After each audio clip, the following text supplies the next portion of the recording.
ఇసుక అమెరికాను కోలుకోలేని దెబ్బ కొట్టింది ఇరాన్. సో అమెరికాకు సంబంధించిన ఒక యుద్ధ విమానాన్ని పేల్చేసింది. 2 ముక్కలుగా విడిపోయి పేలిపోయింది ఈ విమానం. సో దీంట్లో సుమారు 10 మంది అమెరికా సైనికులు కూడా మృతి చెందినట్టుగా సమాచారం అందుతోంది.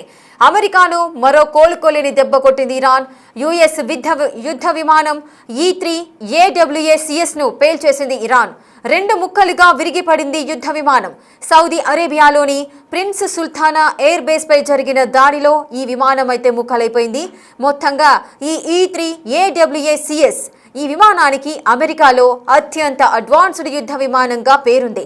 మరి అత్యంత అడ్వాన్స్డ్ అయిన ఈ విమానాన్ని పేల్చేయడానికి గల కారణాలు కూడా ఈ యుద్ధ పరిస్థితుల తీవ్రతను మనం అంచనా వేయొచ్చు. సో యుద్ధ పరిస్థితి ఇంకా తీవ్రతరం అవుతుందని మనం చెప్పుకోవచ్చు. సో మీరు బిగ్ టీవీ స్క్రీన్ పైన చూడొచ్చు యుఎస్ యుద్ధ విమానం E-3 AWACS. సో ఆ విమానం దాని యొక్క మోడల్ ఏ విధంగా ఉంది ఏంటి అనేది మీరు ఒకసారి బిగ్ టీవీ స్క్రీన్ పైన ఫస్ట్ బాక్స్లో చూడొచ్చు. సో రెండవ విజువల్లో మీరు వచ్చేసేపటికి ఇరాన్ పేల్చేసిన ఈ యుద్ధ విమానం ఏదైతే యుఎస్ అతి గర్వంగా చెప్పుకుంటుందో మా దగ్గర అడ్వాన్స్డ్ వెపన్స్ ఉన్నాయి, అడ్వాన్స్డ్ ఎయిర్ క్రాఫ్ట్స్ ఉంటాయి అని ఏ విధంగా అయితే చెప్పుకుంటుందో అటువంటి యుద్ధ విమానమే అదే ఈ E-3 AWACS విమానం 2 ముక్కలుగా విడిపోయింది. అంటే ఇరాన్ పేల్చేసినప్పుడు ఈ విధంగా శిథిలాలు మాత్రమే మిగిలిపోయాయి. ఇదైతే అమెరికాకు మరొక కోలుకోలేని దెబ్బ అని చెప్పుకోవచ్చు. గతంలో అంటే యుద్ధం స్టార్ట్ అయ్యి ఇప్పటికీ 30 రోజులు కూడా కావస్తోంది. ఈ నెల రోజుల టైంలో ఎన్నో రకాలైన యుద్ధ విమానాలను కూడా పేల్చేసింది. అటు F-15, F-18, F-35. సో ఇటువంటి యుద్ధ విమానాలను కూడా పేల్చేసింది ఇరాన్ అమెరికాకు సంబంధించి. సో ఆ యుద్ధ విమానాలు ఏ విధంగా ఉన్నాయి, సో అక్కడ సిచ్యువేషన్ ఏ విధంగా ఉంది, అటాకింగ్ ఏ విధంగా జరిగింది, ఆ డీటెయిల్స్ ఇప్పుడు చూద్దాం.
అమెరికాకు సంబంధించిన ఈ E-3 AWACS ఈ air Born warning and control system ఈ యొక్క మిషన్ అంటే ఈ యొక్క ఎయిర్ క్రాఫ్ట్ అనేది ఒక సవరించిన బోయింగ్ 707 విమానం అని కూడా మనం మాట్లాడుకోవచ్చు. ఇది యుద్ధ నిర్వహణకు అత్యంత కీలకమైన అన్ని వాతావరణ పరిస్థితులలో కూడా నిఘాని ఏర్పాటు చేస్తుంది, ఆదేశాలను ఇస్తుంది, నియంత్రణ అంటే కంట్రోల్ చేస్తుంది, అలాగే సమాచార మార్పిడిని కూడా అందిస్తున్నట్టుగా తెలుస్తోంది. అంటే ఏవైతే మిసైల్స్ వస్తాయో సో వాటికి సంబంధించి వాటిని దారి మళ్లించే చర్యలను కూడా ఇది చేపడుతుంది. ఎదురుగా వచ్చే ఏవైతే అటాక్ చేయడానికి ముందుకొస్తుంటాయో ఆ మిసైల్స్ ని కానీ డ్రోన్స్ ని కానీ వాటి యొక్క దిశను మార్చే విధంగా ఇది అత్యంత అత్యాధునిక టెక్నాలజీ కలిగి ఉన్నటువంటి ఈ యుఎస్ కి సంబంధించిన ఎయిర్ క్రాఫ్ట్ అని మనం మాట్లాడుకోవచ్చు. అటువంటి ఈ ఎయిర్ క్రాఫ్ట్ ని ఇరాన్ పేల్చేసింది. వందల మైళ్ళలో శత్రువుల క్షిపణులను కూడా ఈజీగా పసిగట్టి వాటి యొక్క డైరెక్షన్ ను చేంజ్ చేస్తూ ఉంటుంది. అటువంటి నైపుణ్యము ఈ ఎయిర్ క్రాఫ్ట్ సొంతమని మనం చెప్పుకోవచ్చు. సో అటువంటి ఎయిర్ క్రాఫ్ట్ ని ఇరాన్ పేల్చేసింది. ఇందులో ఈ ఎయిర్ క్రాఫ్ట్ లో సుమారు 10 మంది ప్రయాణికులు మీన్స్ సైనికులు కూడా ఉన్నారు. సో 10 మంది సైనికులను కూడా మేము మట్టుబెట్టామంటూ కూడా ఇరాన్ ప్రకటిస్తున్న సందర్భాలు ఉన్నాయి. అత్యంత ప్రతిష్టాత్మకంగా చెప్పుకునే ఎయిర్ క్రాఫ్ట్స్ లో అమెరికాకు సంబంధించి A-15, A-18 సో ఇటువంటి యుద్ధ విమానాలను కూడా ఇరాన్ ఇప్పటికే కూల్చివేసింది. సో ఇప్పుడు రీసెంట్ గా అమెరికాకు సంబంధించిన ఈ E-3 AWACS ఈ యొక్క యుద్ధ క్రాఫ్ట్ను కూడా పేల్చేసిన సందర్భాలు అయితే నెలకొన్నాయి. అసలు ఏంటి విమానం, యుద్ధ విమానం యొక్క ప్రత్యేకత అనే విషయాన్ని ఒకసారి చూద్దాం. ఇందులో 30 అడుగులు తిరిగే రాడార్ డోమ్ అనేది ఉంటుంది. అలాగే 250 మైళ్లకు పైగా పరిధిని కలిగి ఉంటుంది. 10 గంటలకు పైగా ఎగిరే సామర్థ్యాన్ని కూడా కలిగి ఉంటుంది ఎయిర్ క్రాఫ్ట్. అలాగే 10 గంటలకు పైగా ఎగిరే సామర్థ్యము, 250 మైళ్లకు పైగా పరిధి, రాడార్ డోమ్ అంటే 30 అడుగుల తిరిగే రాడార్ డోమ్ ని కూడా కలిగి ఉంటుంది. తక్కువ ఎత్తులో ఎగిరే లక్ష్యాలను కూడా ఇది గుర్తించే అవకాశాలు ఉన్నాయి. ఇది ఒక ఎగిరే నియంత్రణ గోపురంలా కూడా పనిచేస్తుంది. సో ఇంత అత్యాధునికమైన టెక్నాలజీతో రూపొందించబడిన ఇటువంటి ఎయిర్ క్రాఫ్ట్ ని కూడా పేల్చేసింది ఇరాన్ అంటే సో నెక్స్ట్ ఏం చేయబోతున్నారు మరి? ఇటువంటి ఎయిర్ క్రాఫ్ట్స్ అమెరికా దగ్గర ఇంకా ఎంత మేరకు ఉన్నాయి, ఇంకా ఎన్ని సంఖ్యలలో ఉన్నాయి? ఎందుకంటే ఇంత అడ్వాన్స్డ్ సిస్టమ్ ని కలిగిన ఈ యొక్క యుద్ధ విమానానికి సంబంధించి ఈ విధంగా శిథిలమైపోతే పరిస్థితి ఏంటి అనే కోణంలో కూడా ఆలోచనలు అయితే వస్తున్నాయి. మరి అమెరికాకి మనం మాట్లాడుకోవచ్చు, చాలా అడ్వాన్స్ టెక్నాలజీ కలిగిన వెపన్స్ కానీ ఎయిర్ క్రాఫ్ట్స్ కానీ అమెరికా సొంతము. ప్రపంచ దేశాలకు పెద్ద దిక్కుగా పెద్దన్నగా వ్యవహరిస్తూ ఉంటుంది అమెరికా అని చెప్పుకుంటారు ట్రంప్. సో అటువంటిది ఇప్పుడు ఈ ఇంత అత్యాధునికమైన టెక్నాలజీకి సంబంధించిన ఈ యుద్ధ విమానాన్ని ఇరాన్ పేల్చేసింది అంటే ఇంకా ఇంతకు మించిన అడ్వాన్స్డ్ సిస్టమ్స్ లేదా అడ్వాన్స్డ్ టెక్నాలజీ కలిగిన ఎయిర్ క్రాఫ్ట్స్ కానీ ఆ యొక్క సిస్టమ్ కానీ ఇరాన్ వద్ద ఉందా అన్న ఆలోచన కూడా కలుగుతోంది. ఎందుకంటే ఇంతకు ముందు కూడా ఇటువంటి యుద్ధ పరిస్థితులలోనే అమెరికాకు సంబంధించిన ఒక ప్రాంతాన్ని అంటే సుమారు 4000 కిలోమీటర్ల దూరంలో ఉన్న ప్రాంతాన్ని కూడా ఇరాన్ టార్గెట్ చేయగలిగింది అంటే అప్పుడే ప్రపంచ దేశాలన్నీ కూడా ఆసక్తిగా తిలకించాయి. ఇరాన్ వద్ద ఇంత అడ్వాన్స్డ్ వెపన్స్ ఉన్నాయా, అక్కడికి అంటే ఆ మిసైల్స్ కూడా 4000 కిలోమీటర్లకు చేరుకునే రీతిలో వారి దగ్గర ఇంకా ఎన్ని ఇటువంటి సస్పెన్స్డ్ మిసైల్స్ ఉన్నాయి అంటూ కూడా ఎంతో మంది ఆశ్చర్యాన్ని వ్యక్తం చేసిన పరిస్థితులు అయితే నెలకొన్నాయి. సో మరి ఏం జరగబోతోంది? అమెరికాని కోలుకోలేని దెబ్బ కొట్టింది ఇరాన్. యుఎస్ యుద్ధ విమానం E-3 AWACS ను పేల్చేసింది. ఈ యుద్ధ విమానం 2 ముక్కలుగా అయితే విడిపోయింది. సౌదీ అరేబియాలోని ప్రిన్స్ సుల్తానా ఎయిర్ బేస్ పై జరిగిన దాడిలో ఈ విమానం అయితే ముక్కలైనట్టుగా తెలుస్తోంది. అయితే బోయింగ్ 707 ఆధారంగానే ఈ విమానం రూపొందించబడింది అంటున్నారు. ఈ యొక్క యుద్ధ విమానం ఖర్చు మన భారత కరెన్సీలో 6000 కోట్లుగా చెప్తున్నారు. ఈ విమానానికి వందల మైళ్లలో శత్రువుల క్షిపణులను పసిగట్టి గాల్లోనే పేల్చేసే నైపుణ్యం కూడా ఉంది అంటున్నారు. సో మరి ఈ యుద్ధ వాతావరణానికి సంబంధించి అక్కడ సిచ్యువేషన్ ఏ విధంగా ఉంది? ఇంత అత్యాధునికమైన టెక్నాలజీ కలిగిన ఈ యుద్ధ విమానాన్ని పేల్చేసింది ఇరాన్. మరి ఏం జరగబోతోంది నెక్స్ట్? పూర్తి డీటెయిల్స్ మా అసిస్టెంట్ ఎడిటర్ రామ్దాస్ అందిస్తారు. రామ్దాస్, అసలు ఏం జరుగుతోంది? యుద్ధము ఆపుతున్నారా లేదా అనే కోణంలో ప్రతి ఒక్కరు కూడా ఎదురు చూస్తున్నారు. ట్రంప్ ఆపేసాము 4 రోజులు 5 రోజులు అన్నారు, కానీ ఇరాన్ మాత్రం విరుచుకుపడుతున్న సందర్భాలు అయితే నెలకొంటున్నాయి. ప్రజెంట్ సిచ్యువేషన్ ఏంటి? దేశాలపై మళ్ళీ విరుచుకుపడుతుంది. 85వ విడత దాడులు చేసింది ట్రూ ప్రామిస్ 4 లో భాగంగా ఇరాన్. తాజాగా సౌదీ అరేబియాలోని అత్యంత కీలకమైన ప్రిన్స్ సుల్తాన్ ఎయిర్ బేస్ పై ఇరాన్ భారీ ఎత్తున క్షిపణులు డ్రోన్లతో విరుచుకుపడ్డట్టుగా మాకు తెలుస్తుంది. ఈ స్థావరం అమెరికా యొక్క సైనిక కార్యకలాపాలకు ప్రధాన కేంద్రంగా ఉంది. చాలా కీలకమైన స్థావరం ఇది. ఈ దాడిలో కనీసం 10 మంది అమెరికన్ సైనికులు గాయపడ్డట్టుగా తెలుస్తుంది. వాళ్ళ ఇద్దరు పరిస్థితి కూడా విషమంగా ఉన్నట్టు తెలుస్తుంది. సో అంతర్జాతీయ మీడియా ఆ నివేదికల ప్రకారం మనం ప్రస్తుతం అంటే సైనికుల పైన కాకుండా అక్కడ విమానాలపై కూడా ఇరాన్ గురిపెట్టింది. దాంట్లో అమెరికాకు చెందిన రిఫ్యూలింగ్ విమానాలు ఏవైతే ఉన్నాయో అక్కడ అది, దాంతో పాటు నిఘా కోసం ఉపయోగించే E3 సెంట్రీ అవాక్స్ విమానం దెబ్బతిన్నట్టుగా మనకు తెలుస్తోంది. శాటిలైట్ చిత్రాల ద్వారా ఈ నష్టాన్ని నిపుణులు కూడా ధృవీకరించారు. వాస్తవానికి ఇది E3 అవాక్స్ అంటే air Born warning and control system అని చెప్తారు. ఈ విమానం ఏదైతే ఉందో ఇది చాలా స్పెషల్ విమానం చెప్పొచ్చు. ఇది ఒక ప్రత్యేకమైన అత్యాధునికమైన రాడార్ అలాగే సెన్సార్ వ్యవస్థ. దీనికి చాలా దూరంలో సుదూరంగా ఉన్నటువంటి ఈ శత్రు మిసైల్ కావచ్చు, డ్రోన్లను కావచ్చు 360 డిగ్రీస్ నిఘా పెట్టి నియంత్రిస్తుంది. అలాగే వీటిని చాలా షార్ప్ అయినగా చెప్తారు. సో ఇవి భూ ఆధారిత రాడార్ల పరిమితిని కూడా అధిగమించి శత్రు విమానాలు, డ్రోన్లను, క్షిపణులను, ఉపరితల నౌకలను భారీ దూరాల నుంచే పసిగడతాయి. ఒక రకంగా అంటే ఇది ఎగిరే కమాండ్ పోస్ట్ లాగా కూడా పనిచేస్తూ యుద్ధ విమానాలను సమన్వయం చేసేటువంటి వైమానిక పోరాట విమానాలు. సో అలాంటి విమానాలను కూడా ఇప్పుడు అంటే ఇవి ముప్పులను ముందుగానే గుర్తిస్తాయి, దాడి జరగక ముందే వాయు రక్షణ వ్యవస్థను స్పందిస్తాయి. అట్లాంటి విమానాలను కూడా ఇప్పుడు వీళ్ళు డిస్ట్రాయ్ చేయగలిగారంటే ఎంత భారీగా విధ్వంసానికి దిగుతున్నారో మనకు అర్థమవుతుంది. గల్ఫ్ దేశాలన్నింటిలో కూడా ప్రస్తుతం భీకర దాడులు కొనసాగుతున్నాయి. ఇంకా అంటే ఇరాన్ కేవలం ఇజ్రాయెల్ మాత్రమే కాకుండా అమెరికాకు మద్దతు ఇస్తున్న గల్ఫ్ దేశాలను కూడా హెచ్చరిస్తోంది.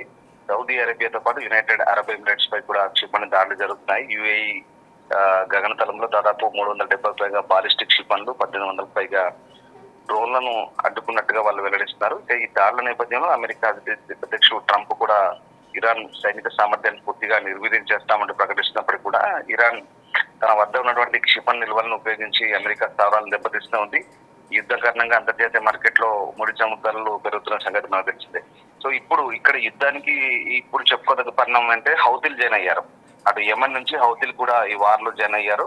వాళ్ళు కూడా ఓపెన్ స్టేట్మెంట్ ఇచ్చారు. హౌతీకి సంబంధించిన స్పోక్స్ పర్సన్ కూడా చాలా క్లియర్ గా బహిరంగంగా స్టేట్మెంట్ కూడా ఇచ్చారు. అంటే ఈ యుద్ధంలో తాము కూడా జాయిన్ అయ్యాం. ఇక హౌతీలు నేరుగా అటు ఇజ్రాయెల్ వైపు కూడా అటాక్ చేస్తున్నారు. ఇజ్రాయెల్ వైపు మిసైల్ ప్రయోగిస్తున్నారు. 2 విడతలుగా వాళ్ళు కూడా మిసైల్స్ ప్రయోగించిన పరిస్థితి కనబడుతుంది. సో ఇప్పుడు యుద్ధం ఆగడం కాదు, మరింత భీకరంగా మారుతుందని మనం అర్థం చేసుకోవాలి. ఎందుకంటే ఇటు హౌతీలు జాయిన్ అయ్యారు, అటు హెజ్బుల్లా జాయిన్ అయింది, అటువైపు నుంచి లెబనాన్ వైపు నుంచి ఇటు ఇరాన్. ఈ మూడు గ్రూపులు కలిసి అంటే ఈ 2 గ్రూపులు ఏవైతే ఉన్నాయో ఇవన్నీ కూడా ఇరాన్ పెంచి పోషించిన మిలిషియా గ్రూపులు, ఇవన్నీ కూడా టెర్రర్ గ్రూప్స్.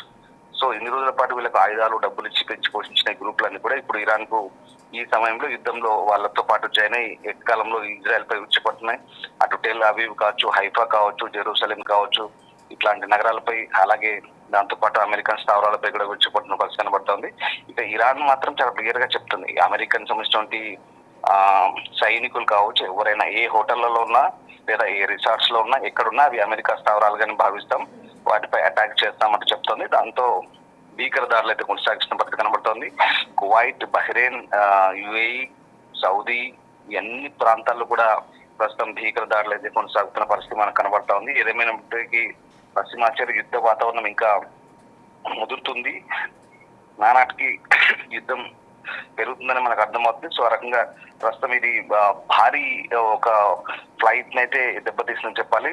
ఆ ఎయిర్ బేస్ లో ఉన్నటువంటి ఇది దాదాపు $1 మిలియన్ విలువ చేసేటువంటి ఈ విమానాన్ని దెబ్బతీయడం ద్వారా అమెరికాకి భారీ నష్టం కలిగించిందని చెప్పాలి. ఒక రకంగా అమెరికా ఇప్పటికే యుద్ధ సామాగ్రి నిల్వలు అడుగంటున్నటువంటి పరిస్థితుల్లో మరి ఇట్లాంటి డ్యామేజ్ చేయడం అంటే నిజంగా ఇది ఇరాన్ కు పై చేయని చెప్పాలి. సో ఆ రకంగా ప్రస్తుతం ఇరాన్ అయితే భీకరంగా విరుచుపడుతున్నట్టుగా మనకు అర్థమవుతుంది. అంతేకాదు అమెరికా ఓవైపు చర్చలు అంటూనే దాడులు కొనసాగుతున్న నేపథ్యంలో మరోవైపు ఇటు ఇరాన్ కూడా అదే రకంగా ప్రతిదాడులు కూడా చేస్తుంది. సో ఇప్పుడైతే ఈ ప్రిన్స్ సుల్తాన్ ఎయిర్ బేస్ పై బాలిస్టిక్ మిసైల్, డ్రోన్లతో విరుచుపడ్డట్టు తెలుస్తుంది. సో 10 మంది గాయపడ్డట్టు తెలుస్తుంది, 2 సీరియస్ గా ఉన్నట్టు తెలుస్తుంది. మరి అంతర్జాతీయ మీడియాలో అయితే రకంగా రామ్దాస్, ఇది అంటే ఇంత అడ్వాన్స్ టెక్నాలజీకి సంబంధించిన ఈ ఎయిర్ క్రాఫ్ట్ అనేది ఈ యుద్ధ విమానము ఎదురుగా వచ్చే మిసైల్స్ ని అది పసిగట్టలేకపోయిందా?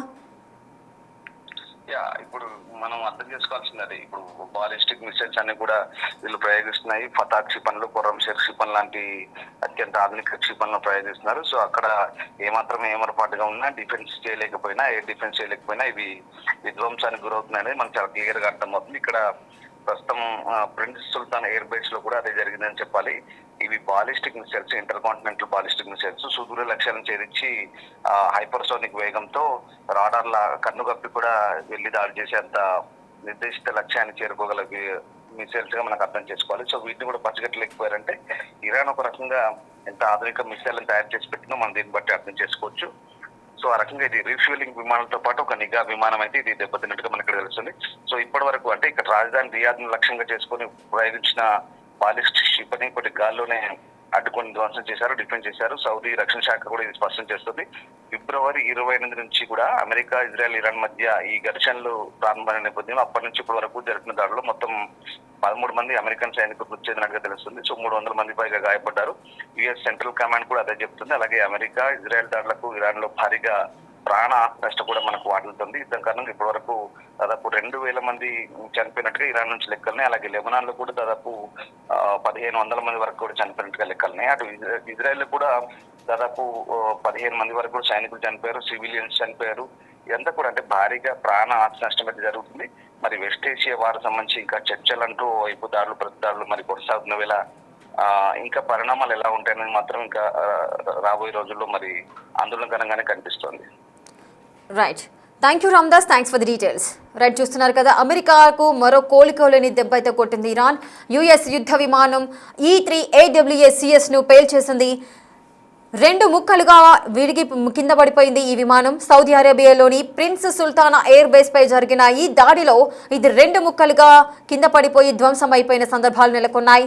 ఈ E-3 AWACS విమానానికి అమెరికాలో అత్యంత అడ్వాన్స్డ్ యుద్ధ విమానంగా అయితే పేరు తెచ్చుకుంది. బోయింగ్ 707 ఆధారంగా రూపొందించబడింది ఈ విమానం. ఈ విమానం ఖర్చు భారత కరెన్సీలో 6,000 కోట్లుగా చెబుతున్నారు. మరి ఇంత అధికమైన ఖర్చును కలిగినటువంటి ఈ యొక్క యుద్ధ విమానాన్ని కోల్పోవడము అటు అమెరికాకు కూడా నష్టమని చెప్పుకోవచ్చు. మరి ట్రంప్ దీనికి సంబంధించి ఏ విధంగా స్పందిస్తారు? సో దీనికి సంబంధించిన డీటెయిల్స్ కూడా ఇంకా తెలియాల్సిన పరిస్థితులు ఉన్నాయి. ఇంతవరకు కూడా గతంలో అంటే ఇంతవరకు కూడా అటు ఇరాన్, అదేవిధంగా ఇజ్రాయెల్, అమెరికా ఈ సంయుక్తంగా జరుగుతున్న ఈ యుద్ధంలో ఇప్పటి వరకు కూడా చాలా రకాలైనటువంటి అడ్వాన్స్డ్ యుద్ధ విమానాలను కూడా పేల్చేసింది ఇరాన్. అటు F-15, F-18, F-35 ఇటువంటి యుద్ధ విమానాలను కూడా పేల్చేసింది. ఇప్పుడు రీసెంట్గా E-3 AWACS అనే యుద్ధ విమానాన్ని కూడా కూల్చివేసింది ఇరాన్. మరి నెక్స్ట్ ఏం చేయబోతోంది? ఇంకా యుద్ధ తీవ్రత పెరిగే అవకాశాలు ఉన్నట్లుగా సమాచారం అందుతోంది. సో ట్రంప్ ఈ మేరకు ఏ విధంగా ముందుకు వెళ్ళబోతున్నారు అనేది కూడా తెలియాలి.